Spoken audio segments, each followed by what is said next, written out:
কি হয়েছে ভাবি? আপনি এত ঘাবড়ে গেছেন কেন? কাকে এত ভয় পাচ্ছেন? আস্থা কিছু বলার আগেই পিছন থেকে আরমান এসে গেল।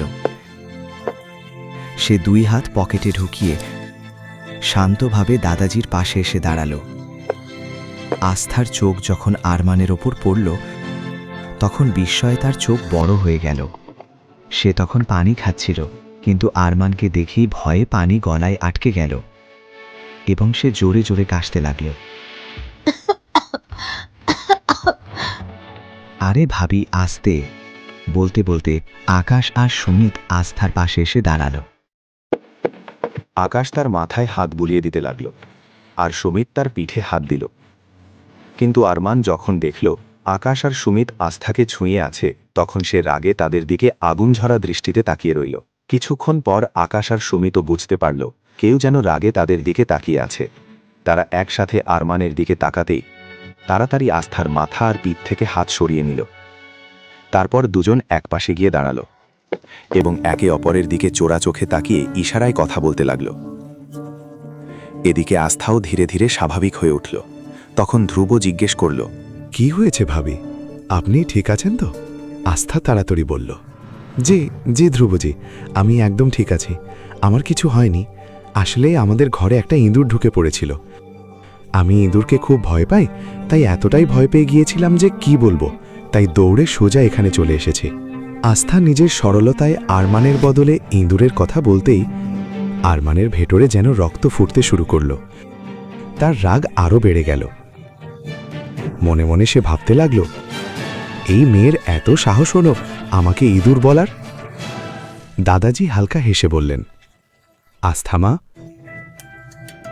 তোমার ঘরে যদি সত্যি ইঁদুর ঢুকে থাকে তাহলে আরমানকে বলতে পারতে, ও ইঁদুরটাকে তাড়িয়ে দিত, এত ভয় পাওয়ার কি ছিল।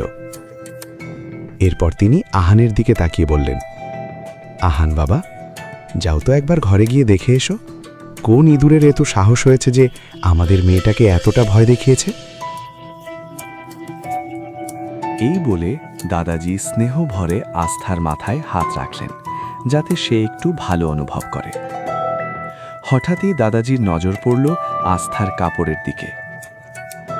আরে মা, তোমার কাপড়ের কি হয়েছে? এগুলো ভিজে গেল কিভাবে? দাদাজির প্রশ্ন শুনে আস্থা আবারও ভয় পেয়ে গেল। সে চোরা চোখে আরমানের দিকে তাকালো। আরমান তখন চোখে আগুন নিয়ে শুধু তাকিয়েই ছিল। আস্থা তাড়াতাড়ি মিথ্যে বলে উঠল, দাদাজি, আমরা যখন বাথরুমে ছিলাম তখন বুঝতেই পারিনি কিভাবে ভুল করে আমাদের হাত শাওয়ারের উপর চলে গিয়েছিল, আর তাতেই আমার সব কাপড় ভিজে গেছে। আমি শুধু কাপড় বদলাতে যাচ্ছিলাম।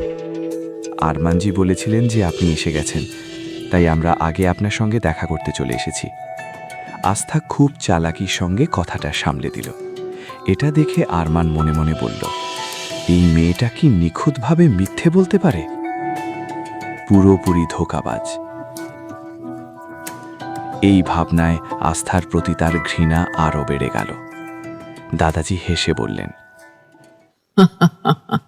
আচ্ছা, এখন তোমরা দুজনে ঘরে গিয়ে বিশ্রাম করো। আগামীকাল সকালে তোমাদের সবার সঙ্গে আমার খুব গুরুত্বপূর্ণ একটা কথা বলার আছে, তাই তোমরা সবাই এখন যাও আর বিশ্রাম করো।